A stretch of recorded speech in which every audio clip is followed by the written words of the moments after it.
First pattern I'd like to look at is the pattern of destroying with the left hand what is being pursued or created with the right hand. And so the essential shape of the pattern is that of division, of disintegration, and war. Because when you have division and disintegration, you have war. And in this case, the pattern of destroying and creating. Now, a fractal pattern holds true at every scale that we look at it. And so let's look at the scale of government, because in many ways, government, the organization of power, represents the organization of the conscious mind. In government, you have a number of different tasks, values, and disciplines, and different roles, and different people play each of those roles. And then there is a president, at least in the United States, or a king or a queen, that generally casts a deciding vote. Not always, but is at least a figurehead for the dominant presenting persona. So the president, the leader, etc., is the one who will represent the country to the rest of the world, just like the presenting persona within each one of us is the one that represents the individual to the rest of society. And so you have an externalization and a macrocosm of the conscious mind, the conscious culturated mind, is government and, down to the individual. And so in government, one of the most interesting things in examining the role of, be it the CIA, be it the military, be it, it's been typically the undercover military and military branches, in relationship to other areas of government. Now, if we look at the war on drugs, for example, one of the interesting parts of the history is the fact that because, there's many different levels of the history on the war on drugs, but because the psychedelic awakening in the 60s was presenting a challenge to the Vietnamese War, there was a tension inside the country to begin with, that one wanted a war in Vietnam in order to dispel the fear of communism, in order to hopefully have a deciding victory and stop the encroaching wave of communism, which is just another way of thinking. So in the fear of communism, wanting to create a stopping point, wanted a war in Vietnam. And then there's a whole other faction within the culture, within the country, that doesn't want a war. And that certainly doesn't want a war enough to kill tens of thousands of Americans, to waste billions of dollars, to obliterate a whole country, to create more CO2 greenhouse gases with napalm, etc., than any number of Priuses are ever going to be able to recover. The bombing of men, women, and children, innocent civilians, the addiction of young American veterans. So they didn't want a war enough for that. And so you have the staging of a war. You have the false excuse. you don't really need a war, and the country doesn't want a war. But if we can tell a lie, if we can pretend that we were attacked first and then respond, then we will get the war. And so part of the pattern in a division is the precipitating lie that is often necessary in order to facilitate a war. A similar dynamic went on in World War II, where Pearl Harbor was used as the basis of, beginning the war. And in each of these cases, there's this question of why did we leave ourselves open, or why did we participate in an attack on ourselves so that we can respond? So this is a subset. It's one of the fractal patterns that we can take down to the individual level with our conflict with ourself, and can take into the relationship level with our conflicts with our partners, can take into the family level with the conflict with the family, the governmental and country level with our conflict with our own government, and with the government in relationship to the larger world. So there's this pattern of, I would say, fear that triggers a traumatic biology, so that we either want to run or we want to fight, the fight-flight mechanism. And in a dominant pattern where one country or one individual or one group family member has superior mass. So the United States has positioned itself in many ways as the father figure by having the biggest ability to cause harm. This is similar to having the biggest physical body. A bully might position themselves to have more muscle, more toughness, less ability to be affected emotionally. So we're looking at that figure, the figure of the masculine bully. And so, at a family level, this would be an older bullying brother or the father in relationship to a younger sibling or a child, or possibly the mother. In a social group, this would be a majority in reference to a minority. This can be in racism, etc. In an international scene, or in a national scene, you'd also have the bullying by the government of the citizens.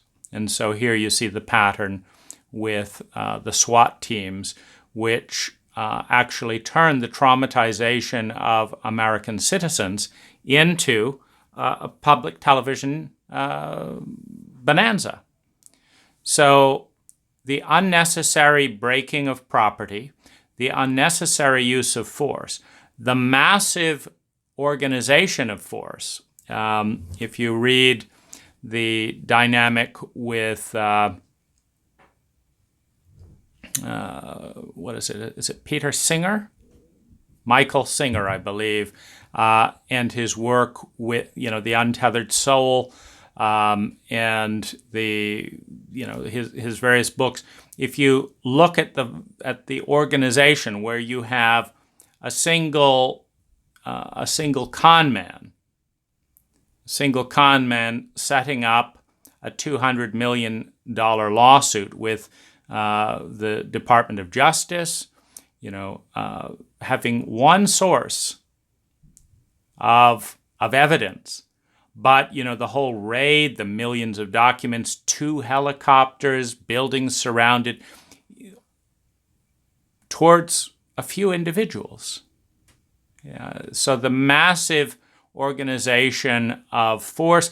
Overseas, you'd have it with shock and awe, a small country that doesn't have weapons of mass destruction, terrorized, while the world stands by and watch. The exact fractal macrocosm of what goes on in American high schools.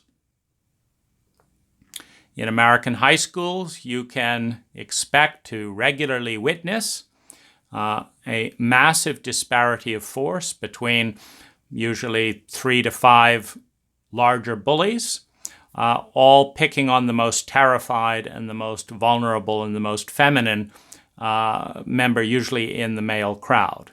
So someone who doesn't have physical strength, someone who is not a threat to the bullies, is the one targeted for the attack. And so you have, in effect, profound cowardice as the bullies all gather together to pick on the one that is the least threat, because the United States has never gone head-to-head with Russia because Russia would be too much of a threat. Bullies rarely pick on other bullies because they don't want to lose. So they'll pick on someone they can win. And so just like with the Iraq War, where supposedly this is a war on terror, and much like the war on drugs, where it's actually a war on the American people, because drugs don't fight. It's just powder. It's just pills. So it's really a war of power, with the government attacking its own people and attacking the environment and bullying and attacking other countries and cooperating with other countries. But it is a coordinated attack on human beings. And just like with the dynamic around crack cocaine and various other drugs, where the CIA, which does not have to make its presence known, sells addictive drugs, particularly crack cocaine, in primarily black neighborhoods to raise money to funnel terrorist operations in South America. So you have this pattern where one branch of government bans drugs, but doesn't take the time to understand and respond to them. And this begins with Nixon. Because Nixon identified that there was a correlation between resistance to Vietnam and psychedelic use. That there was a correlation between minorities and psychedelic use. So minorities and students, minorities, and liberals were all engaged in psychedelic use more than conservatives and the older generation and the majority.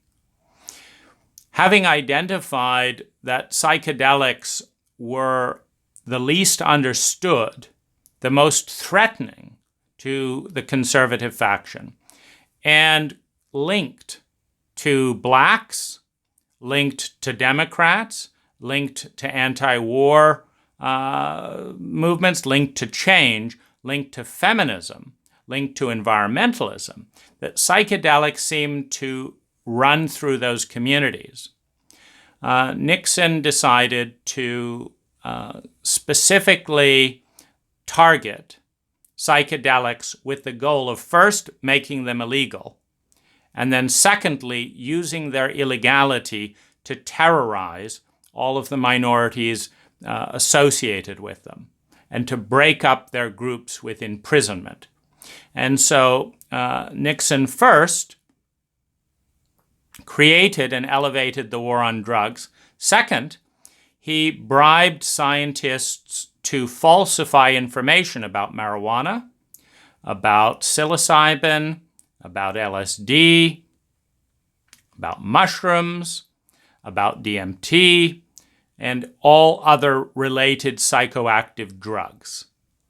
He then moved them all through the bribed falsification of evidence into Schedule 1, which banned all research, which is a self-fulfilling prophecy, because once you've banned all research by defining powerful psychoactive and ritualistic and healing substances as having no possible value, then why would you need a research grant to study something that has no possible value? So you can't get a research grant. So then you can continue to easily use a small minority of bribed scientists who you can continue to pay to put out exaggerated stories and misinformation about psychedelic drugs.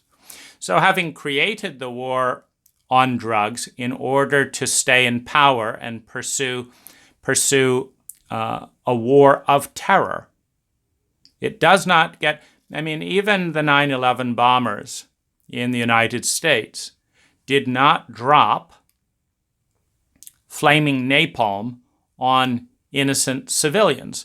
Now you could say there's some of that with the jet fuel igniting, etc., etc. But nowhere near the scale of sustained intentional terror by an entire country. Not only an entire country, but look at the bullying dynamic of scale, the difference between the United States and Vietnam, the bullying dynamic of scale. The bullying dynamic of scale between Vietnam and the United States is similar to the bullying dynamic of scale between an abusive father and his 2-year-old son, his 3-year-old daughter, is similar to the abuse and bullying dynamic of a 3 times heavier and stronger older brother who terrorizes the younger siblings when the parents aren't there. So we're creating a war on drugs, which is really a war on change, on minorities, on human beings. The war escalates the price of drugs to a point where they are the most profitable business to be in, pretty much bar none on the planet. The CIA then partners with drug criminals to manufacture and supply the CIA so that the CIA can then sell illegal drugs at the inflated prices created by the war on drugs, by the US government. So one government is attacking the American people for political gains and attacking science, and in doing so, creating an incredibly high profit margin for anyone who deals with drugs.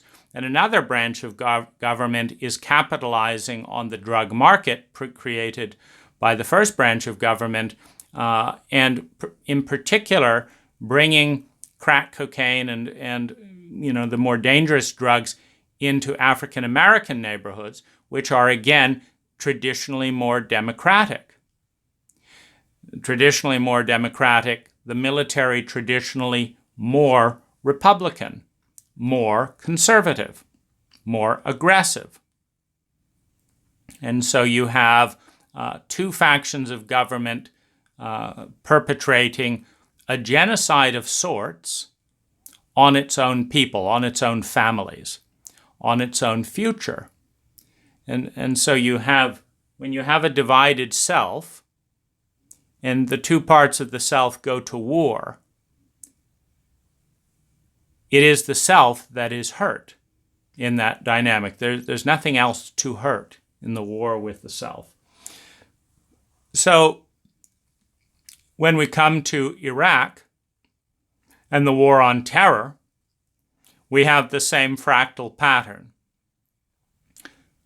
There are no credible threats or weapons of mass destruction. So the threat is invented in an incredibly thin and lazy way, which I believe boiled down to one unreliable informant called Guccifer, who indicated that there were in fact weapons of mass destruction that were never found. So you have the tenuous excuse to go and fight what is now a new war. You see, the first war on the American people was called the War on Drugs. The second war on the American people and the Iraqi people is called the War on Terror. And so part of the pattern is to pretend that the war is not actually focused at human beings, even though it is human beings who pay the price in lives and money, etc., for the war. The $1 trillion budget for the Iraq war is paid by people. It's not paid by terror. Even if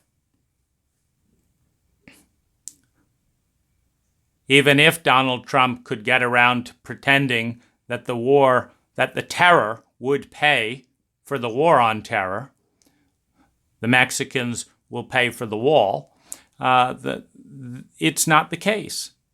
Drugs are not fighting, and terror is not fighting. Now, one of the most interesting things, particularly about the war on terror, is that it is fought with terror. And it's very difficult to fight a war on fire with fire. In other words, if we say that we're going to fight a war on fire, and we're going to fight fire, and the way that we're going to do that is we're going to all go around with flame torches, lighting anything that's anywhere near on fire. We're going to set it on fire, really. We're going to scare and intimidate and bully the fire with fire. This is, of course, absolutely absurd. No one in their right minds would send fire trucks out to fight fires and put gasoline into the fire trucks. But that is exactly what we do when we pretend to fight a war on terror, that is a war on human beings, by terrifying them. Because as part of the war on terror, we have reduced human rights, we have violated the Geneva Convention, we have created black prisons, we have institutionalized racism towards, and religious bias towards Muslims. And each of these things is the equivalent of driving out with a fire truck filled with gasoline. Every single time the jets open, terror is created for vast numbers of people. Now, this wouldn't be quite so insane if we didn't have data that, for example, through the epidemiologist Gary Slutkin, points us to the fact that violence is a contagious disease.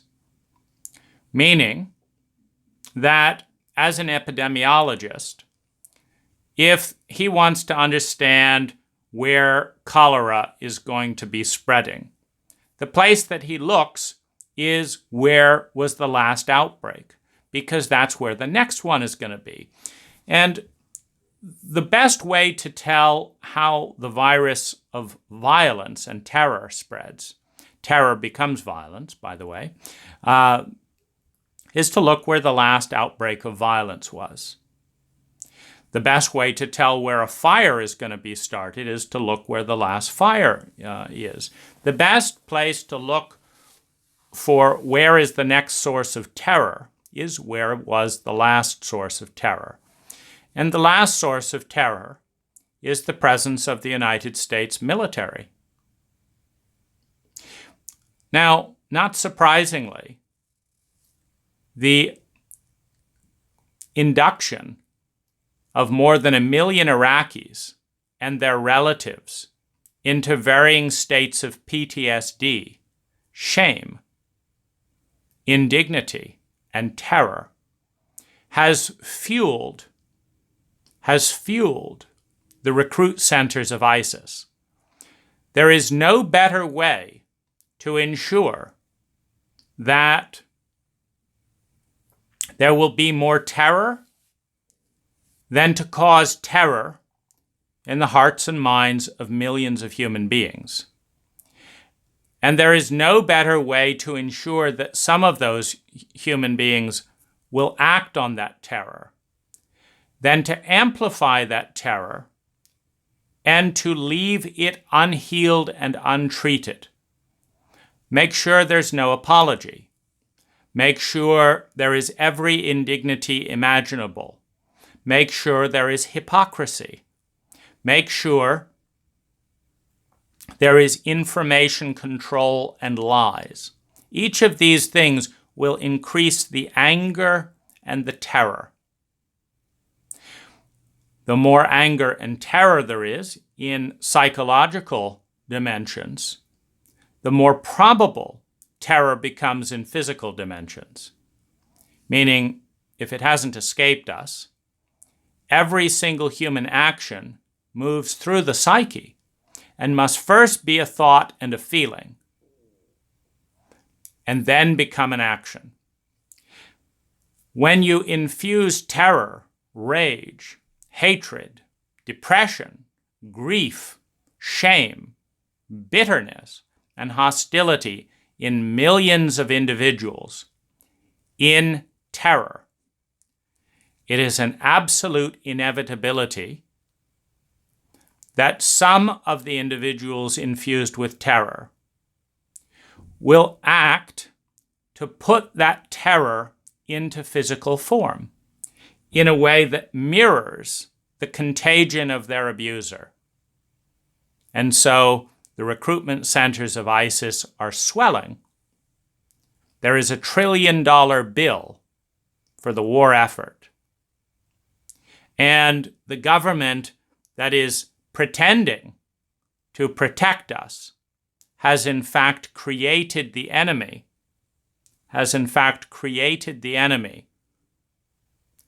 that did not exist until its efforts to protect us from the enemy began.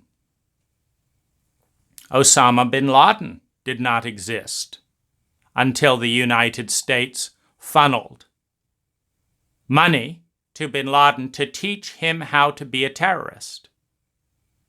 So Osama bin Laden didn't exist without the U.S. defense network. And then ISIS didn't exist without the U.S. bullying dynamic. And then the recruits that have come out of Iraq and neighboring people who watched the terror caused by the United States as the biggest bully in town didn't exist before the United States government decided to create an unnecessary war, to create Abu Ghraib, to deny and refuse to apologize for its many human rights atrocities, and to be righteous about the entire thing, causing millions and millions of human beings to be terrified and to suffer. And so here you have this dynamic of the right hand creating peace and order and trying to help the American people with their tax money, and the left hand destroying the future of the American people with that tax money and lying about it. This is at a national and a global level. Now, if this is a fractal pattern, we will see it at every single level. Now, if we come down just a little bit smaller, or a lot smaller than a country, to an American nonprofit, to a school teaching love, intimacy, and healthy sexuality, the Human Awareness Institute, then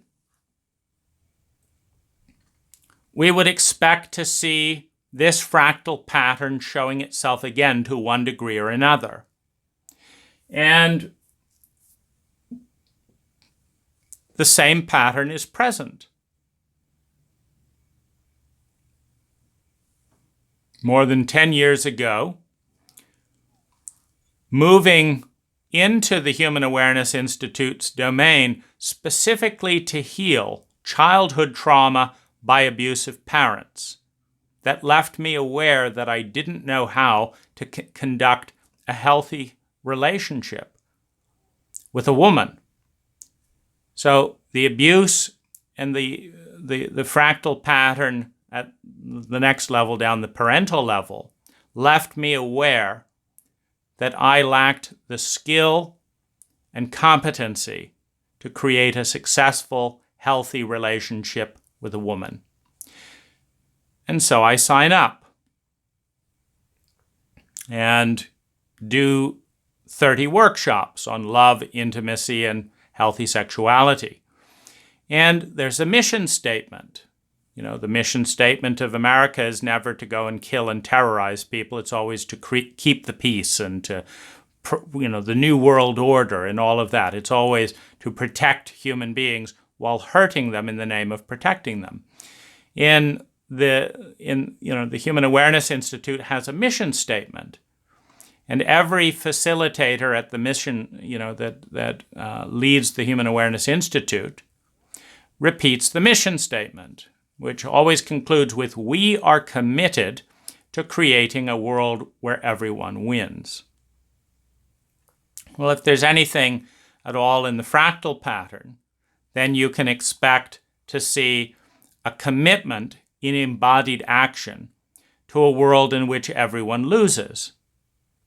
If the war on drugs actually fuels drugs by making it the most profitable business anywhere on the planet, and if the war on terror escalates more terror than you could possibly imagine by 1,000 times, then the commitment to a world where everyone wins would naturally express itself in a commitment to a reality in which everyone loses. Not by the right hand. The right hand is busily creating and, worrying, etc., and frenetically spending energy to make things better. It's this dynamic of the left hand. The police are busily trying to round up drug dealers. The CIA is paying and bribing one drug dealer after the next to move their shit so that they can make money to fund terrorists in South America to topple their government. Not, of course, understanding that when you train an entire global network by whoever pays you the highest amount of money, that's the US military for sale. When you teach and train terrorism around the world, you are going to deal with terrorism. And some of those countries may just decide to send terrorists in to topple your government. Now, in the creating level, High is teaching integration and permission and boundaries and transparency and into me you see. In the left hand, High is violating boundaries, violating containers, refusing to see, and persistently harming people while charging money to make things better. With the right hand, High is accelerating sexual contact by hundreds of %, and in doing so, generating trauma, which in turn funnels attention that the facilitators then clean up by listening to all the problems that come up, by all the people who go to high workshops, get hooked up, and then experience trauma, pain, shame, etc., and need help, to which they then turn to the facilitators for help to get them out of the trauma. Now, I found it particularly interesting in my own experience with Peter Sandhill, who was the first high facilitator that I worked with. And this is going to come down to the individual level, of course, because the same split is going on there. So I'm going to high and then to Peter Sandhill because I don't want to repeat the patterns of my parents, and I understand that I need help. Peter Sandhill begins our therapy by expressing his sexual interest in me. He then proceeds to tell me about his open marriage. He then proceeds to tell me that he's looking for a male lover, and he then proceeds to ask me to pay him $600 to take MDMA with him in his house together.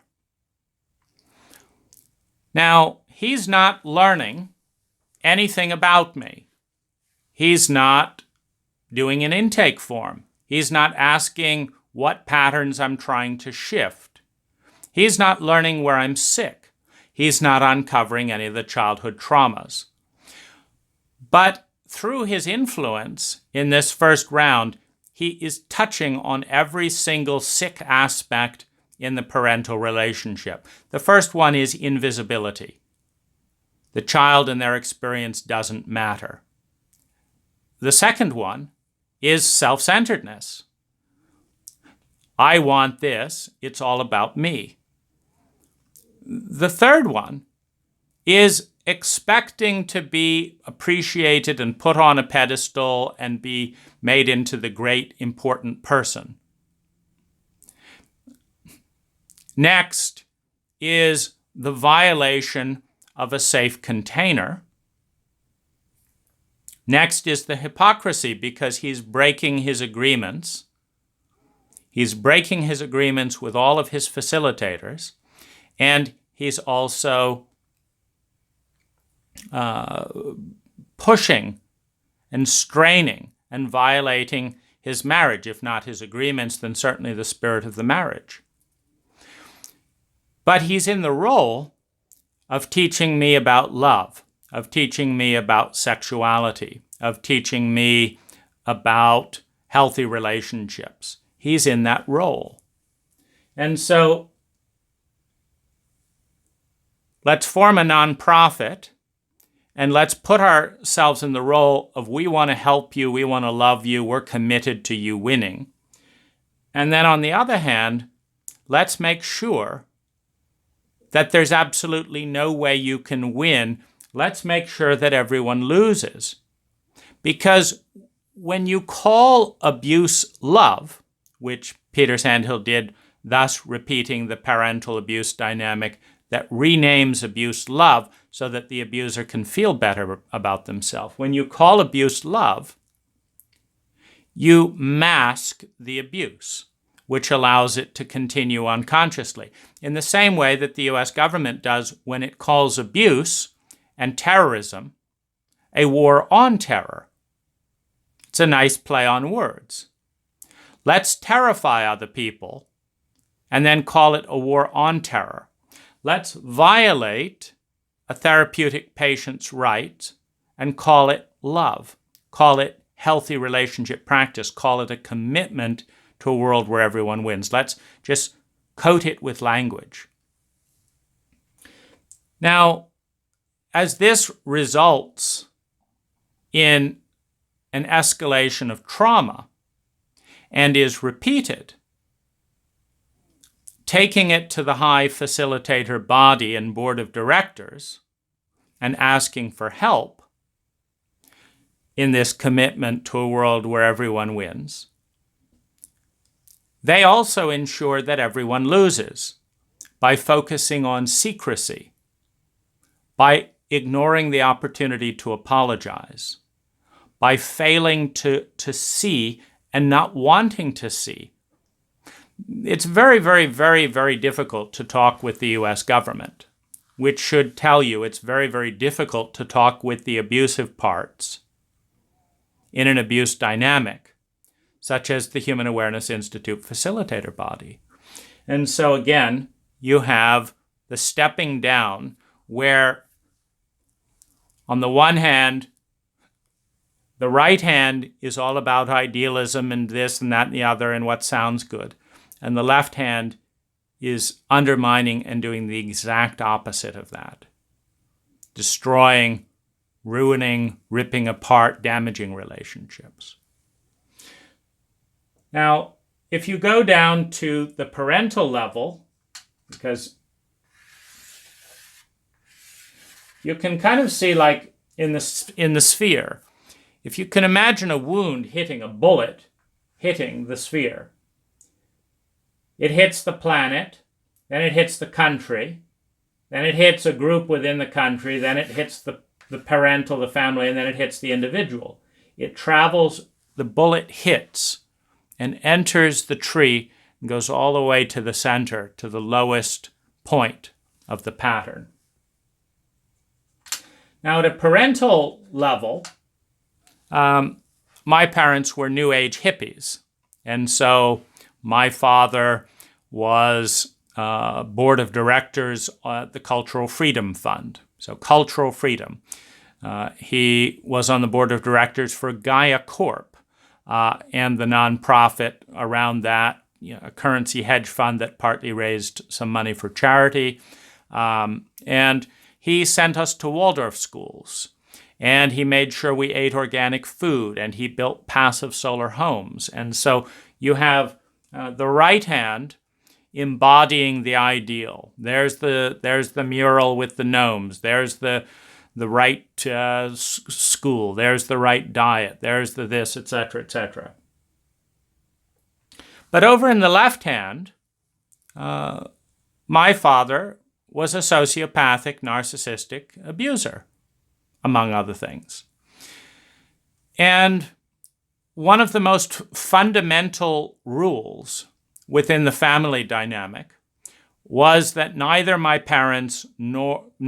parents felt anything real. This was the underlying bottom line. And this, of course, meant a number of things. Because in order for them not to feel anything, they either had to dissociate from their children emotionally, which is a traumatic event for a child, or they had to convince the child to dissociate from their own emotions and enter fantasy land so that the parents didn't have to feel anything.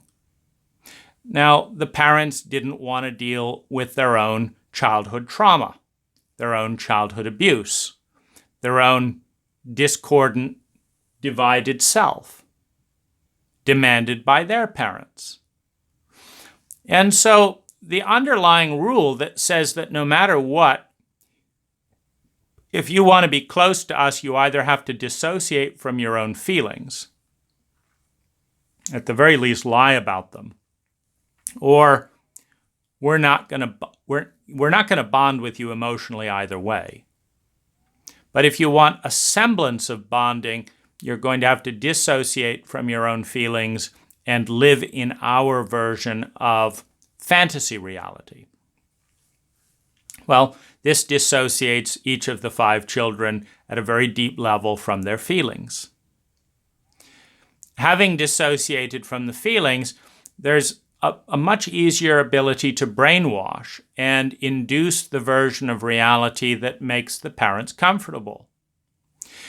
Now, I discovered this pattern as a fact, or as a byproduct of the fact, that when you highly traumatize children, they become more and more reptilian, more and more revved up, more and more fight, flight, and freeze, and it's harder and harder for other people to take care of them. And so while my parents appreciated the revved up nature because it kept them distracted from their feelings, they could keep looking outwards.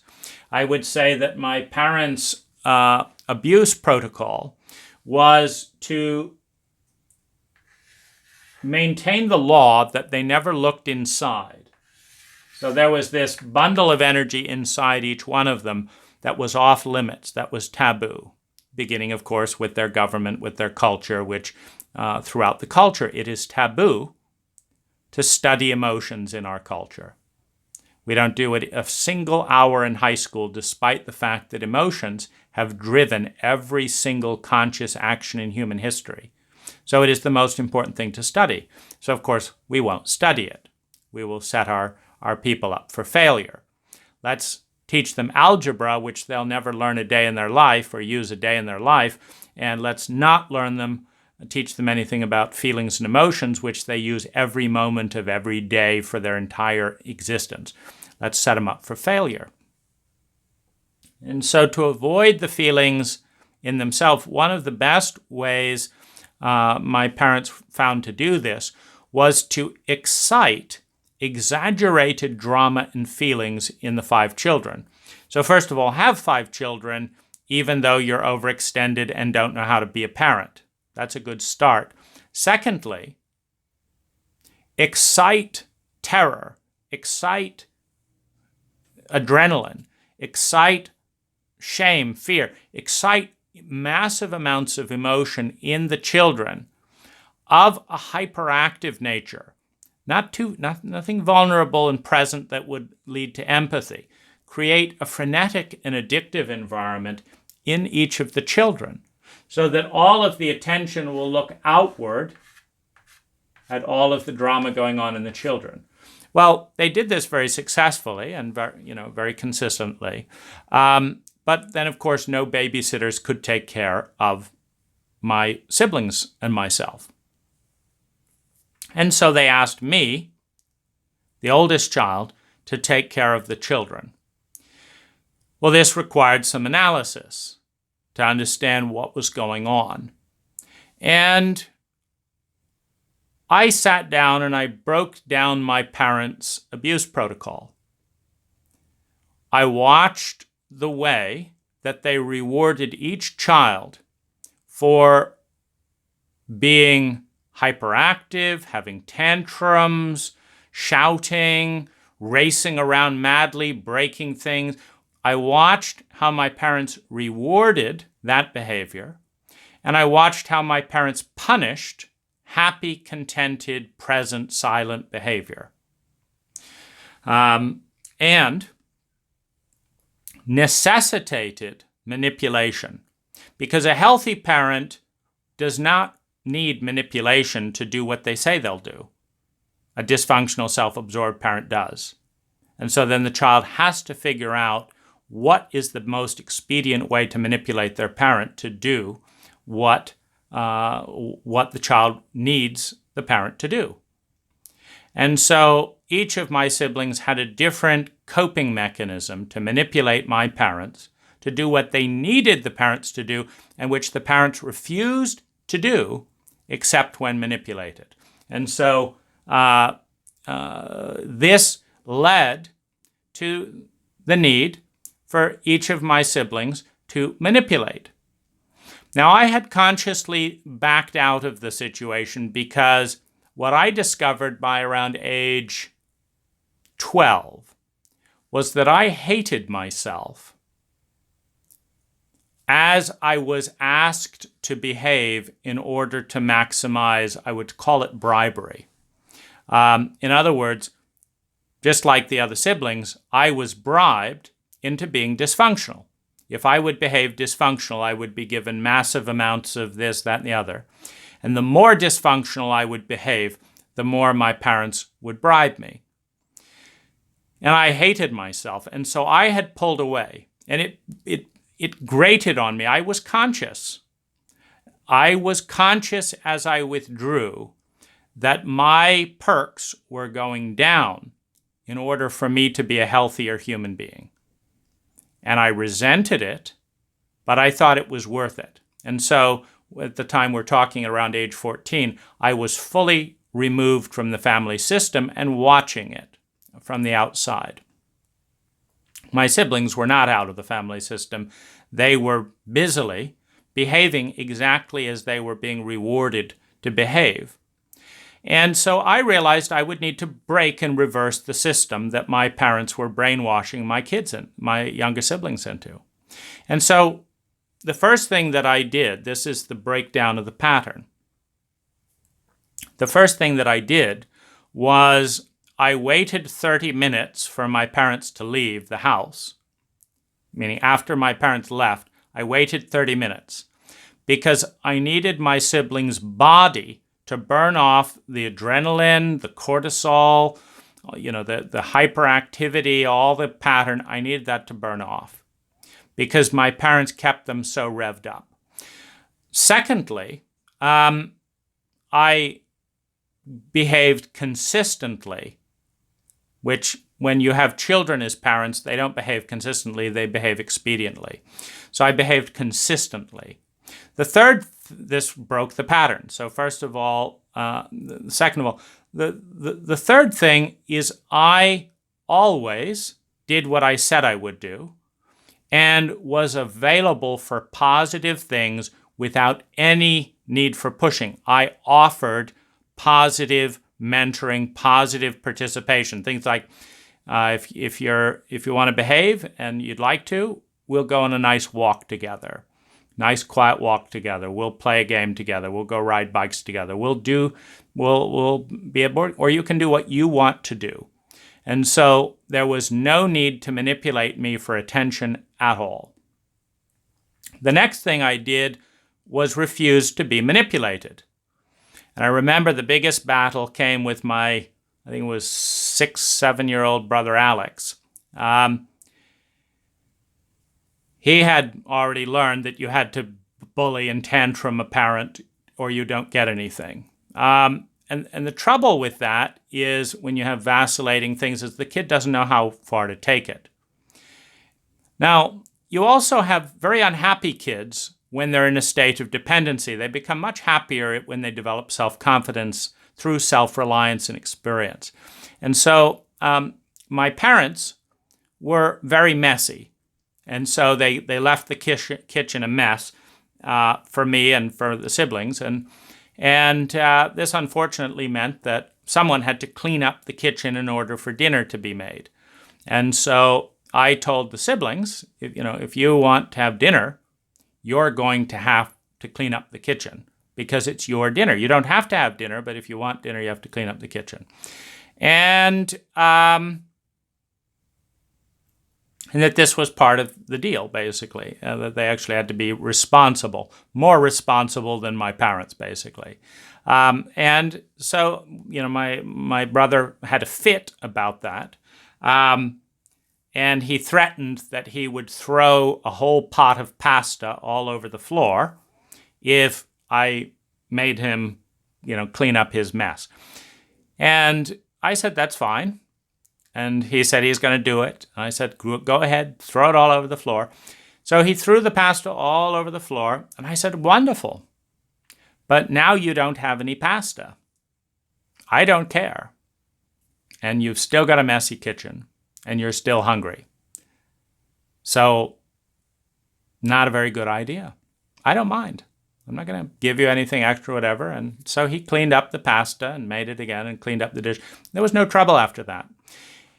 And so I would have this normal routine. Wait 30 minutes. Go out, make a connection with each of the siblings. Juliana, the older one, didn't want really anything to do. Fine. You stay in your room, do whatever you like. The guidelines are we don't do anything destructive when I'm babysitting. I understand that you are going to do things destructive when mom and dad are taking care of you because they need that and they're rewarding that. That's fine. But when I'm babysitting, no big noise, no breaking things. There's no reward for any of that. And we don't go into each other's things. And I will do something fun with you and connect with you. And that's all they really wanted was present mentoring attention, which I gave them. And they were very, very peaceful, very, very happy. And what's so sad and remarkable about this, and why I believe so much in the human spirit, is my parents systematically abused and brainwashed these children since the day they were born into being delinquent. 30 minutes with an older sibling, not the easiest transition of power. 30 minutes with an older sibling, and their true nature came out. Their true beauty came out. Who they were got to be, and they were happier. You see, and the reason is their true nature wasn't fighting this. Their true nature wanted this all along. Wanted this all along. But my parents couldn't let them have it because in that kind of peace and tranquility, integrity and awareness, my parents would have had to face their own emotional deficits and demons that their primary loyalty was avoiding, even if it meant sacrificing and expending every one of their children's psyches and futures. And so after this went on for a while, and of course I was the only babysitter that they would hire because everyone else had so much trouble because I was using a system to do the exact opposite of my parents. I sat my father down and I said, Dad, because like dysfunctional narcissistic parents, my father in particular blamed everything that went wrong on the children. It was always, your mother did this. It wasn't his wife, it was your mother. And he would complain angrily to the children, like, if it wasn't for your mother, I would be happy if it wasn't for all of your problems. So he was a complete martyr. And also, of course, an inner child. It's an inner traumatized child passing this on. So I sat him down, and he's very smart and articulate. Owned a metaphysical bookstore, this, that, and the other. Considered a genius, I'm told, by various people that came by the house from around the world and various things. So very smart, very articulate. And I explained to him what I did differently than he did. And I explained to him that one 14-year-old boy doing a healthy protocol that was in the children's interest had peace, cooperation, no violence, no noise, no conflict, nothing. Just a healthy household. But that this changed within 2 minutes of either he or my mother or both coming home. That my siblings understood his cues. For example, if my father walked in and they were really self-absorbed in something that made them happy, he'd have a bit of an annoyed tone in his voice. He'd say, what's going on in here? Where's everyone? Why aren't you... And you would tell from his tone that he was very upset, that his version of reality, that these kids were horrible kids, that they were always the bane of his existence, that his reality and his version of things wasn't playing out, was irritating to him. And my siblings, as good, loyal children, pleasing the abuser, quickly remembered their roles. And so within about 2 minutes of my parents coming back, I would retreat to my room because, if necessary, my parents would bully to overshadow and warp my consistency, just with sheer mass. They had the legal authority, the financial authority, etc. So I would retreat to my room, and the children would amp back up into dysfunctionality, and my father could live in martyrhood again and blame his children for all of his problems. He turned white when I explained the truth, which is that he was using consistent, intense, dominating cues to ensure that all of the children became at their worst around him and around my mother, Sherilyn, and that it was easy to shift and could be shifted at any point, and that my siblings would be happier if it did shift. He turned white. He looked all around, this genius, this grown-up, couldn't possibly imagine, what to say or what to do, and then he just left and continued doing exactly what he did before. But he left me alone more. He didn't pick on me quite as much from that point, in a little bit of a Faustian bargain, like, don't make me face my cruelty. Don't make me face the fact that I would murder my children in cold blood rather than face the terror that I'm committed to avoiding inside. Don't make me face that. And I'll leave you alone. So we have the betrayal of the parent. And we have, on the one hand, all the Waldorf schools, all the money, all the private tutoring, all the martyrhood, all the organic food, all the books, all the quotes from Edgar Cayce, all the nonprofit work, all the this, all the that, etc., and all the beauty of my mother and the Dr. Hauschka facials and the Weleda and the this and that, and everything's going to be just so, and all this wonderful thing so that you can have this wonderful environment in which we completely fuck you up and blame you for it, and then shame you, and then pretend it never happened. You see, at the Human Awareness Institute, they haven't apologized for training an unlicensed sexual abuser to abuse me under the influence of psychedelics, because in their world it's not a high issue that a public nonprofit produces repeat sexual offenders without the training and decency to take care of their patient. Not a high issue. It's not a parent's issue. My parents kept waiting for us to thank them for all they had done,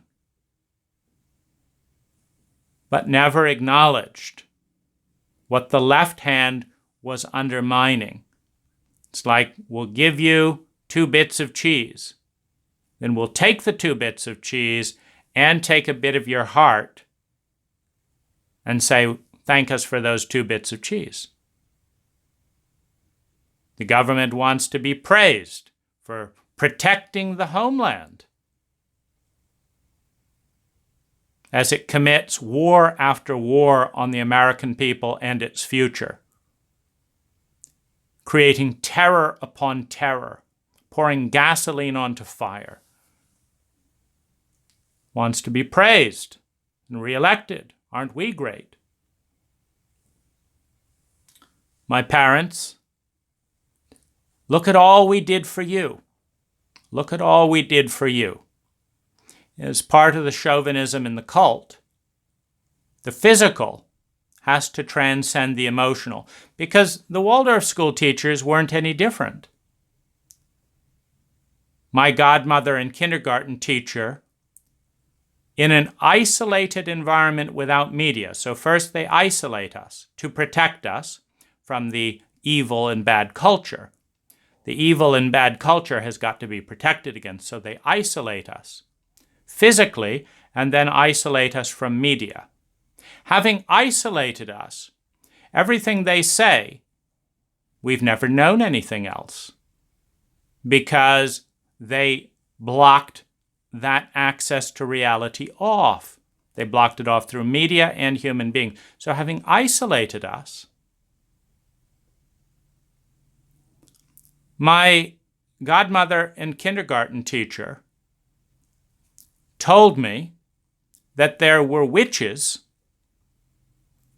in the basement, in the dark basement under the kindergarten. Now, if they had not isolated me from media and from the rest of the world, to the extent of moving into a passive solar home miles from anyone, I would, of course, have a 6-year-old skepticism about witches. But no, I have a Waldorf isolated innocence. I'm told that this is my godmother, that this is a Waldorf teacher, that this is for your own good. So when she tells me there are witches who will eat me under the kindergarten, and I already have 2 abusive parents at home that seem a lot like witches to me, I believe it. And when she sends me down into the basement to get eaten and locks me down in the dark, I feel the terror, the smallness, the shame, which leads to hyperactivity, leads to a panic, leads to a trauma, which no matter how much I screamed that I didn't want to go to kindergarten, that I didn't want to be left alone in that room, my mother shoved me in for my own good. And aren't we lucky that we went to Waldorf school? So here's the school system. Now, one of the ironies in the school system is I was expelled for being hyperactive. Now, the physical violence of my parents, the emotional inability to connect with my parents, the abuse of my kindergarten teacher and godmother all lead to intense terror, lead to the activation of the reptilian brainstem of fight and flight. And I engaged both hyperactively, fight and flight. Now, the teacher in my 3rd grade school was not very experienced when my 3rd grade teacher died in a car accident. There was an urgent emergency incompetent teacher brought in who did not know anything about trauma, about hyperactivity, etc. But just like the rest of the culture, one of the most interesting things, as both my parents and my school conspired to traumatize me, it never occurred to a single grown-up in the group that there might be anything wrong with the teacher or the parents. And there was something wrong with both. There was nothing wrong with me when I was born. There developed an increasing hyperactivity in response to the terror induced by my parents and my teacher in a forced and unnatural isolation created to protect me from the horrors of the surrounding cult.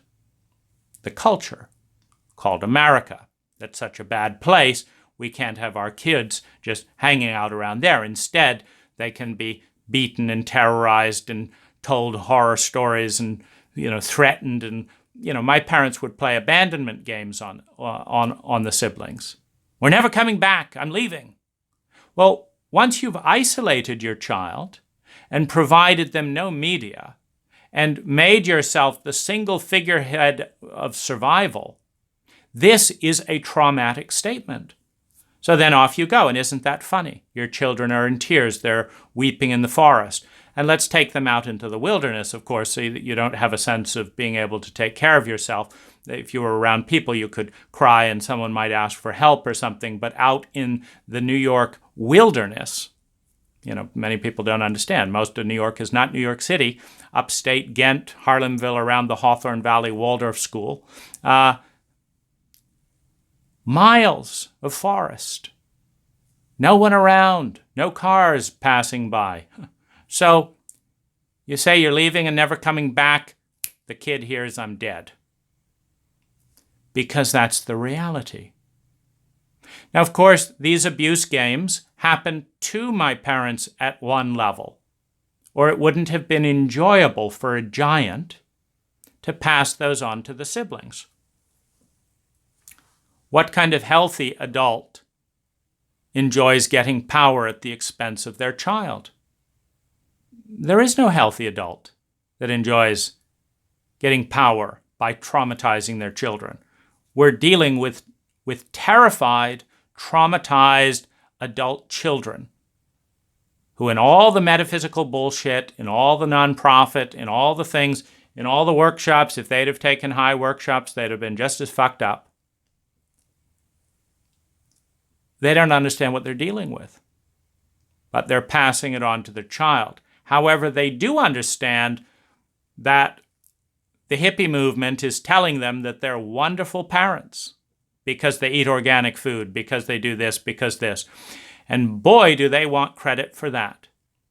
The high organization understands that they're a wonderful group of facilitators, and boy, do they want credit for that. They want credit for having words like love and intimacy.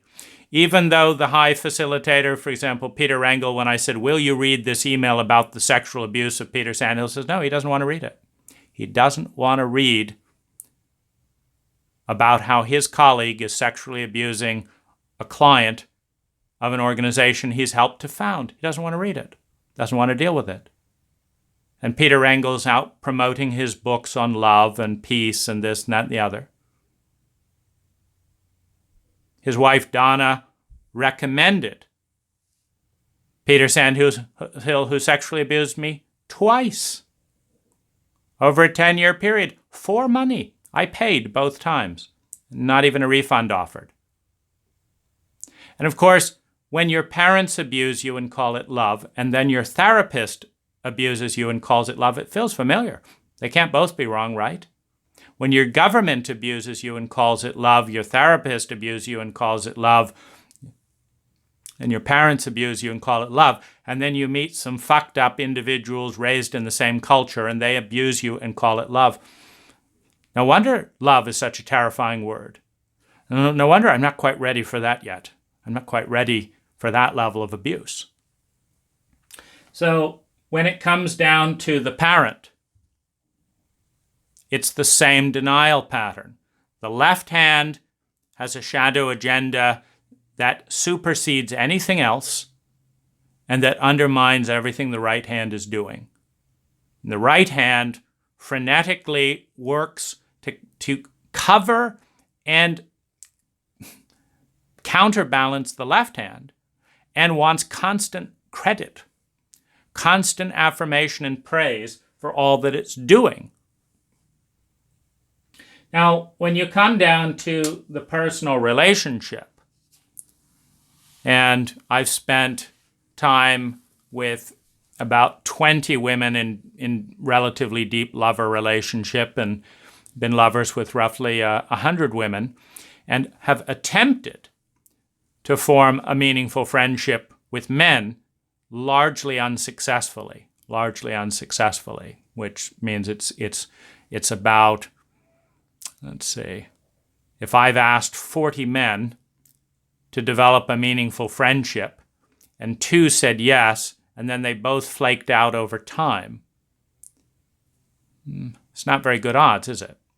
When not a single man in my entire life, actually one man in my entire life asked me to form a meaningful relationship with him, and that was one of the 2. So in one, he asked, and another, I asked.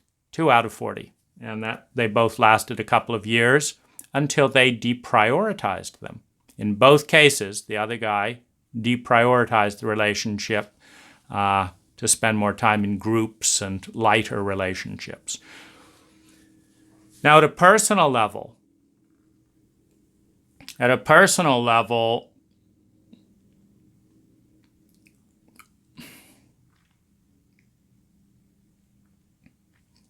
it's a little bit harder, and I'd have to perhaps decide which relationship to pick. But this one, will certainly kind of look at the pattern. After a year or so of spending time with one of my first lovers, I noticed that I was more sarcastic and cruel, more demeaning and critical of her than any other lover or anyone else in my life. And I didn't like it. And so I brought it up to her. I said, I don't know why, but I am doing this, this, and this more with you than anyone else in my life, and I don't like it. She said it's fine, which was irritating, because it wasn't fine to me. And I finally worked out that what I wanted most from her was smiles, laughter, praise, sex, and quality time. That's what I wanted most from her. And she gave it to me in abundance, provided I put her down, provided I criticized her, provided I, in pickup language, it's called negging the woman. Make a little, you're not quite adequate enough kind of gesture.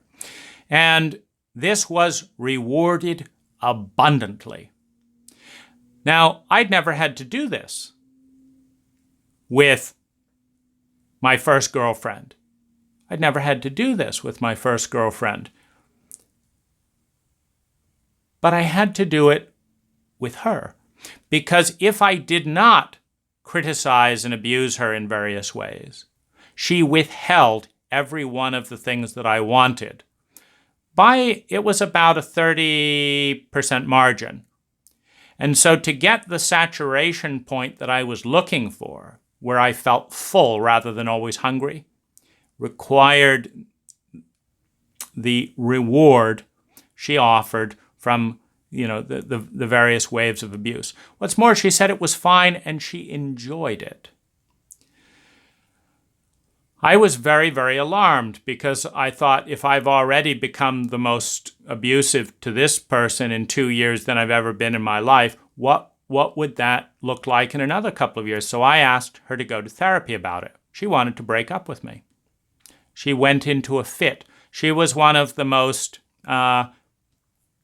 passive and submissive women I've ever met when it came to being abused. It's like she slid up, like abuse me here and abuse me there, almost sensuously inviting abuse. But when it came to look at the pattern, she became a tiger. It's like, where's all this passivity? Where's all this passivity? Why are you fighting me tooth and nail? Because I'm caring more about you than you do.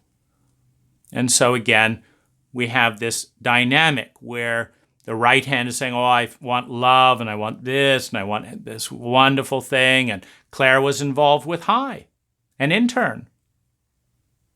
I want this, and I want that, da, da, da, da, da. But I'm training the opposite, and I'm not looking at it. I'm not looking at it. Why? Why is the commitment? Why are you willing to throw away love, a good relationship, etc., so as not to look at this?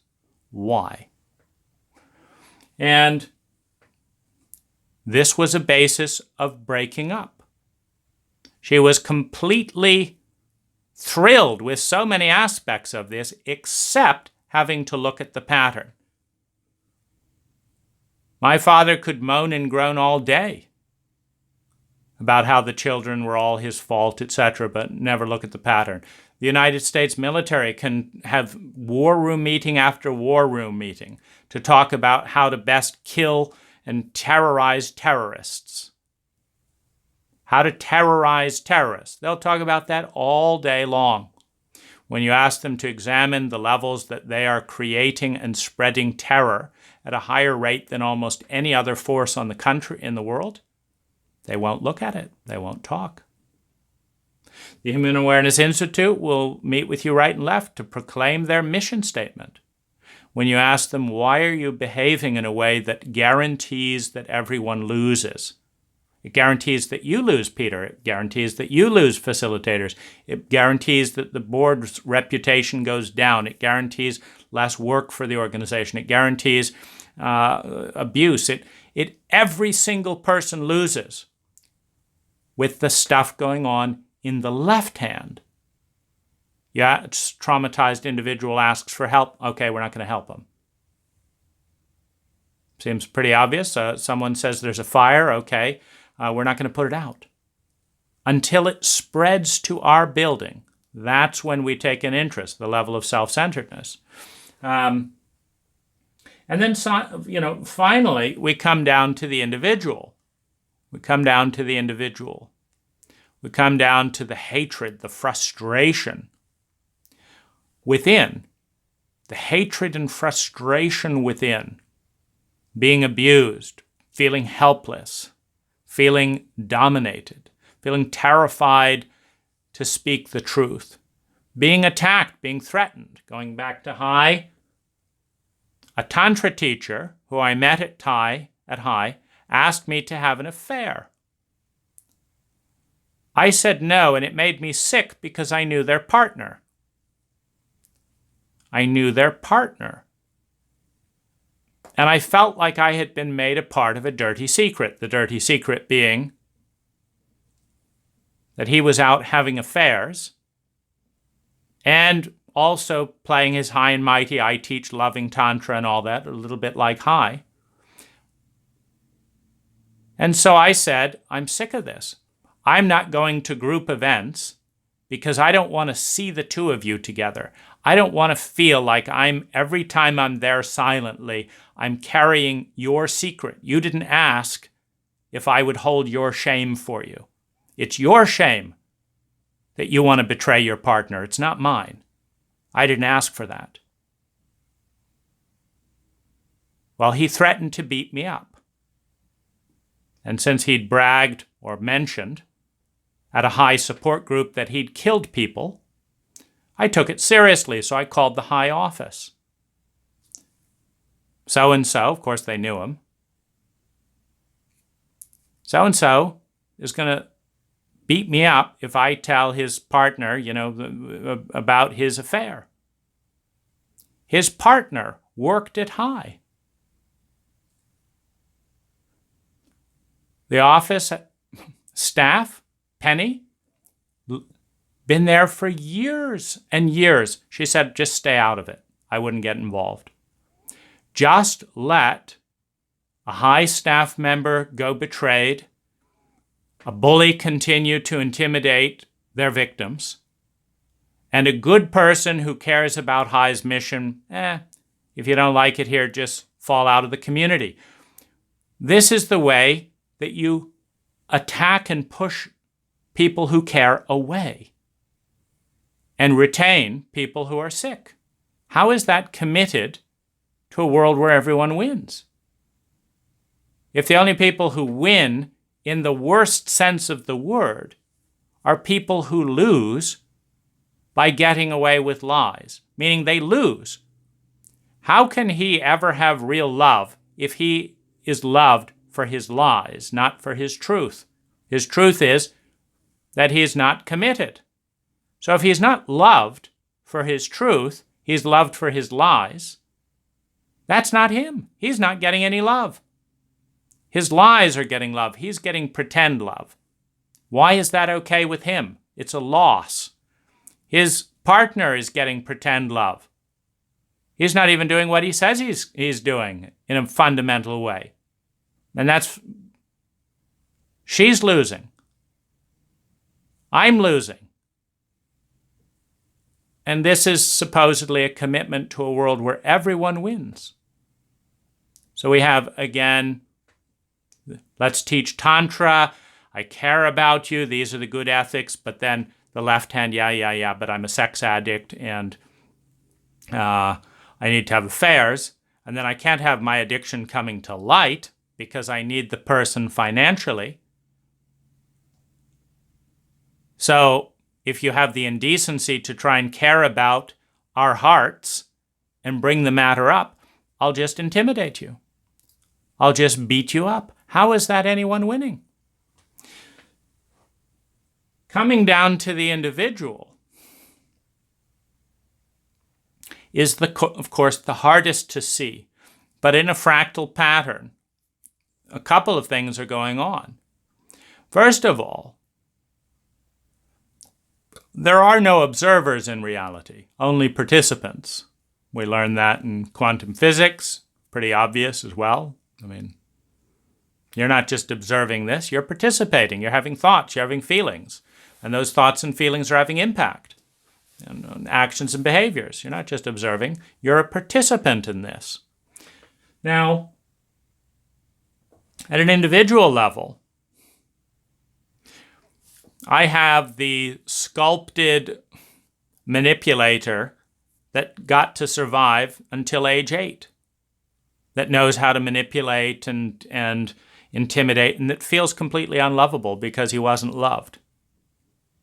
And it's hardest to see on the personal level exactly which parts of the inner personas are undermining in what way. But I want to talk about how this individual pattern that I want you to own and that I own, meaning you don't get to be raised in a sociopathic culture of this nature without developing a corresponding sociopath.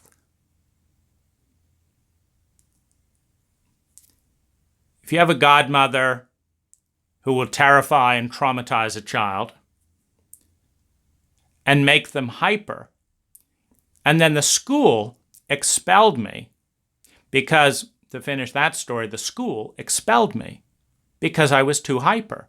And so on the left hand, you have the godmother and the kindergarten teacher of a Waldorf school conspiring with the parents to traumatize the child to such a degree that I had violent nightmares, was so terrified of the dark because my unconscious was populated by the myths and demons that represented the pain and the horror in my parents and in my kindergarten teacher and in the culture around me. This is what was given to a sensitive child. So what was there to dream was being chased by witches and nightmares and wolves. And so I was so terrified when I would wake up that I couldn't get out of bed all alone and walk through a dark house, which they kept dark. It's not like they put in, nice lights and so I would wet my bed. And then I was shamed for that.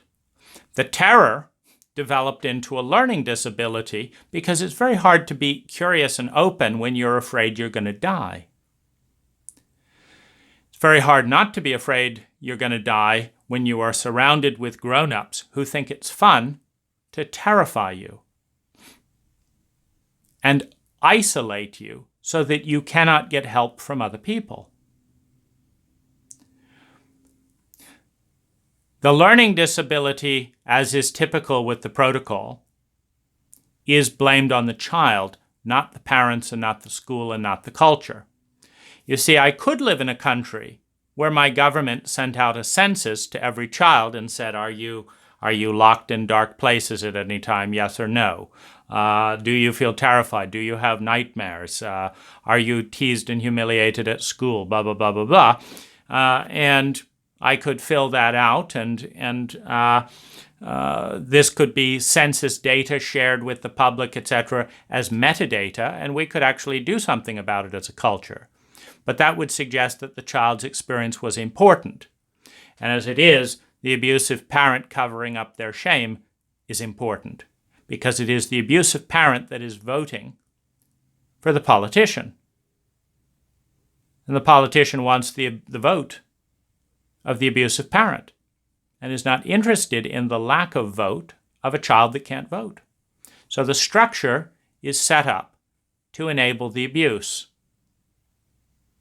That will not change, of course, unless children are given a vote. But children are not given a vote in our culture. On the inner level, if you talk to 100 Americans about their inner child, most will change the subject and be patronizing towards their inner child. So of course they're going to be patronizing to the outer child, and vice versa. They're patronizing to the outer child, just kids, whatever. they'll do the same to their inner child. Until that region in the psyche, which is a feminine region, comes into prominence with dignity and respect, there's a collusion to minimize and deny that voice and cause enormous harm. I would say that the core of every aspect of this fractal pattern is the following formula.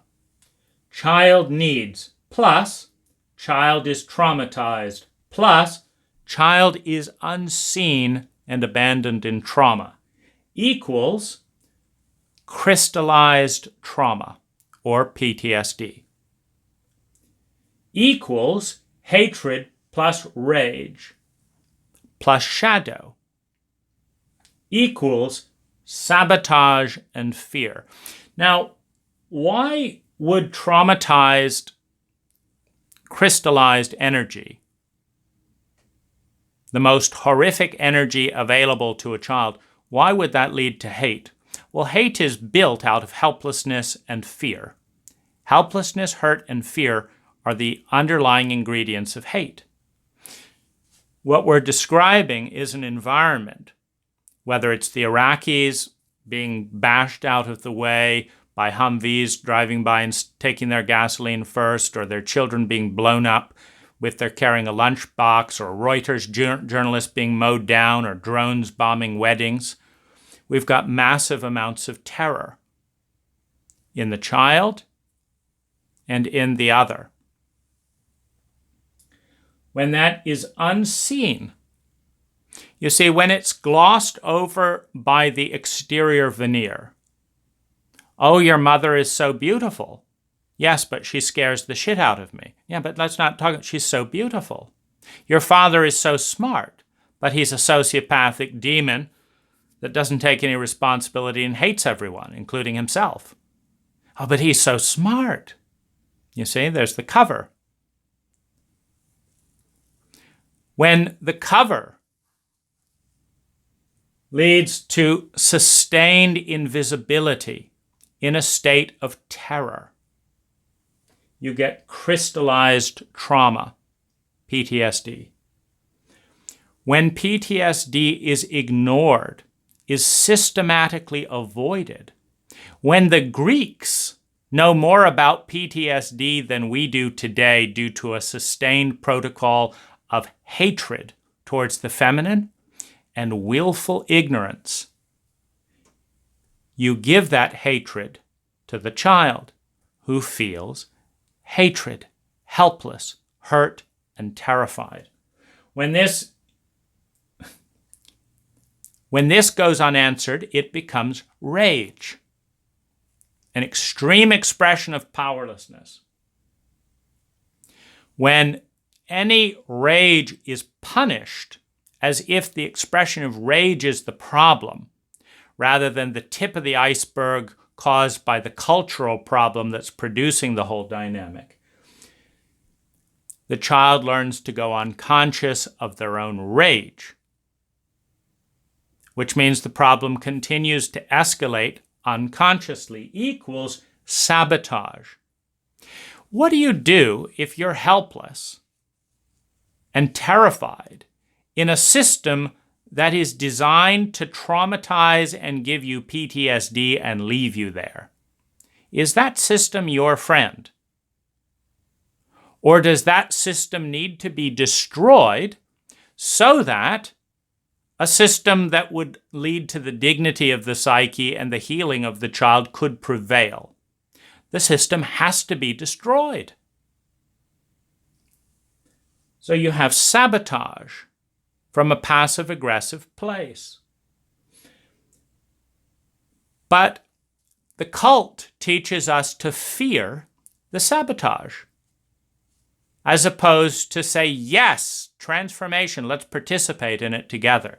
The cult asks us to fear the sabotage. So you have sabotage plus fear of shadow, fear of my shame, fear of this. I'm afraid of what's there being seen, because everyone has hated it and punished it my entire life in a shadow-adverse culture. Equals the split self. So this is the dynamic. Child needs plus child traumatization plus child is unseen in that state equals PTSD.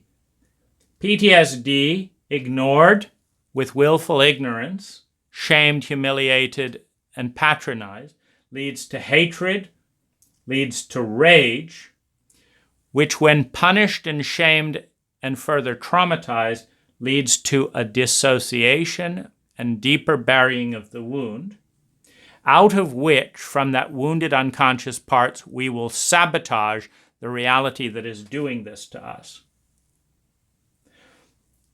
We will then add fear of our own saboteur to the mix, amplifying the terror of shadow, and we will partition ourself. Into what? Into a right hand that says we're the greatest country in the world, we're this wonderful person, I'm this great, growing, healthy individual, I'm just growing along happily, blah, blah, blah, blah, blah. Meanwhile, the rage, the terror, the loneliness, the hate of the abandoned and the wounded feminine, of the abandoned and wounded child, of the resentful, bitter, and enraged adolescent is banging away at every facade that the cult-based grown-up that we have become as we participate in the shame-based denial of ourselves continues to spew out the machinery, the replication machinery that will produce another generation and another generation going through the same protocol. It is this dynamic at an individual level, induced by the cult, but the cult is a synergy of all of its individuals. It's a chicken and egg dynamic. It is this individual dynamic in which we as individuals have been trained to shame, punish, terrify, negate, and avoid that which is feminine inside of us and that which is young and innocent inside of us, which leads to the sustained hatred and betrayal of the inner child and the inner adolescent, which leads to the adolescent and the young adult that hates and is trying to destroy the system that crystallized it into PTSD,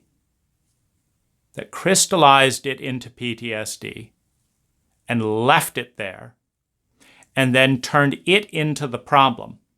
Because we see this with homelessness as well.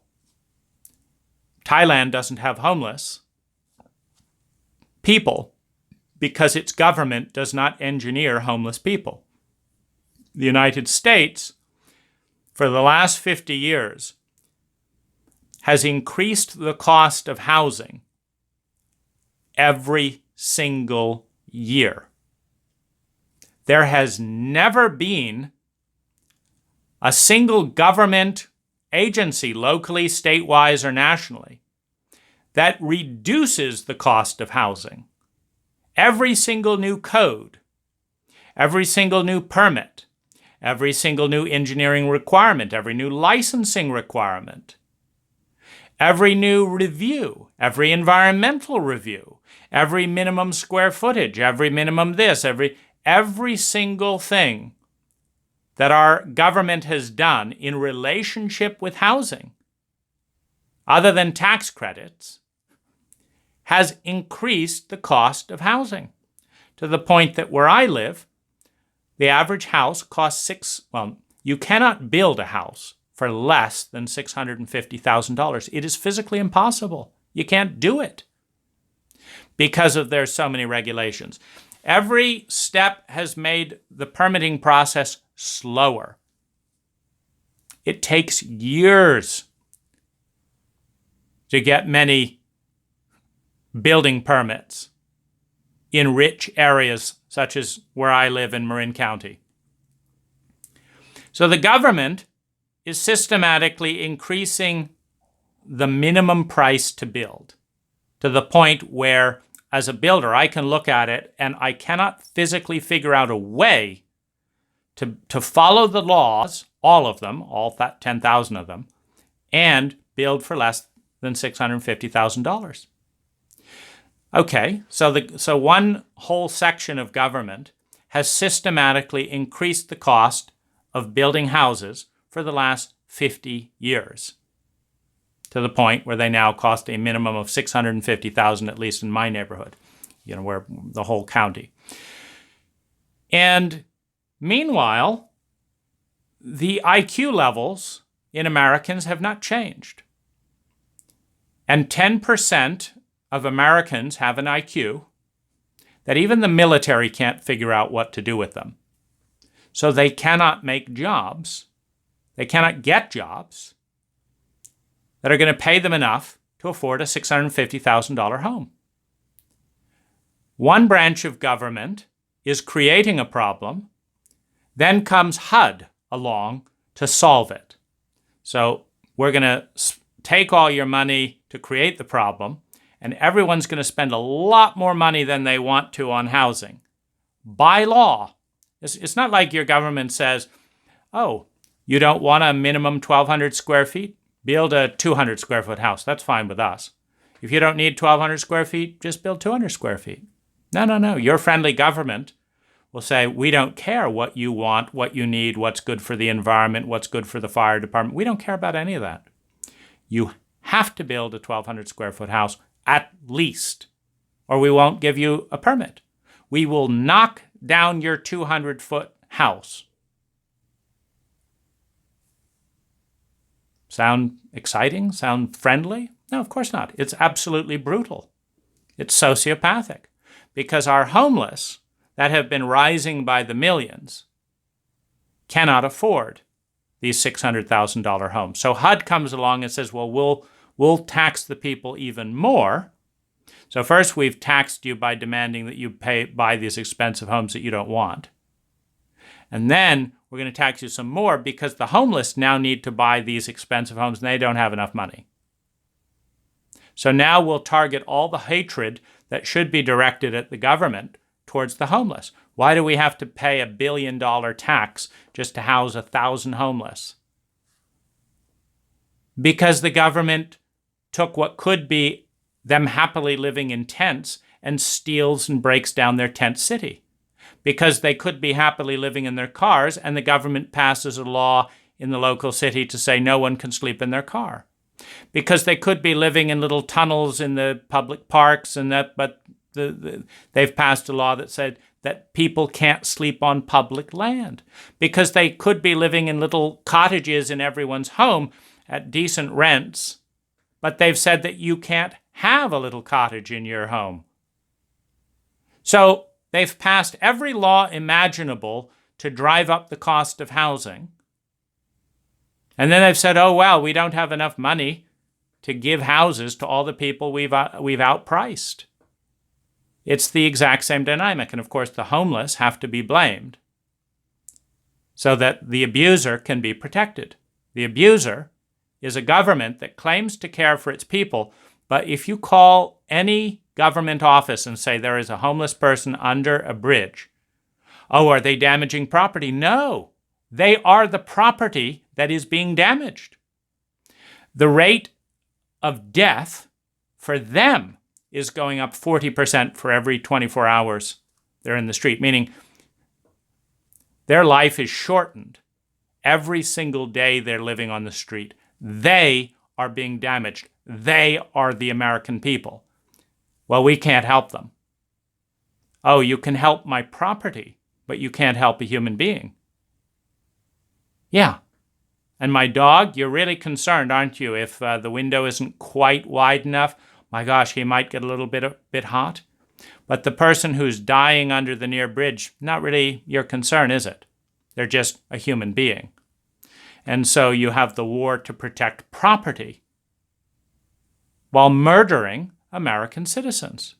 And so the cycle is complete. Intense hatred, systematically ignored and turned into heroism, rewritten with language, intense hatred, rewritten as love, so that the abuse cycle can stay unconscious. At every single level of the fractal pattern.